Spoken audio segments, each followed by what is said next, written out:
Hi, ఈ question చూడండి. If 21y5 is a multiple of 9, find the value of y where y is a digit. You have to find the value of y. The given 21y is a multiple of 9.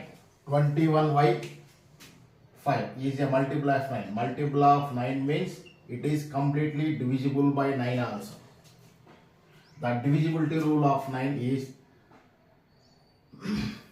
the root, the digital root, the digit root of this number must be a multiple of 9.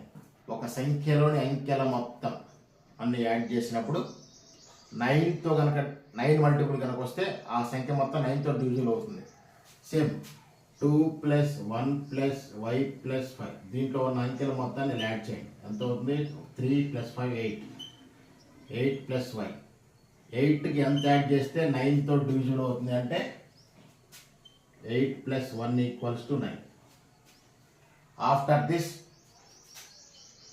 8 + 10 = 18. ఈ రెండు conditions possible అవుతాయి. కానీ ఇక్కడ ఏమన్నాడంటే y is a single digit అంటే single, కాబట్టి y ప్లస్లో మనం 1 సబ్స్టిట్యూట్ చేస్తే ఆన్సర్ అయిపోతుంది. ఓకేనా? y ప్లస్లో 1 సబ్స్టిట్యూట్ చేయాలి, ఎందుకంటే this is multiple of 9. Multiple of 9 అంటే డిజిట్ రూట్ వచ్చేసరికి 9 అవ్వాలి. ఆ సమ్మిన మొత్తం ఆ సంఖ్యలో ఉన్న అంకెల మొత్తం డిజిట్స్ మొత్తాన్ని యాడ్ చేసినప్పుడు 9 యొక్క మల్టిపుల్ రావాలి. ఇక్కడ 10 పాసిబిలిటీ లేదు, 1కే పాసిబిలిటీ ఉంది, కాబట్టి ఆన్సర్ ఈస్ 1.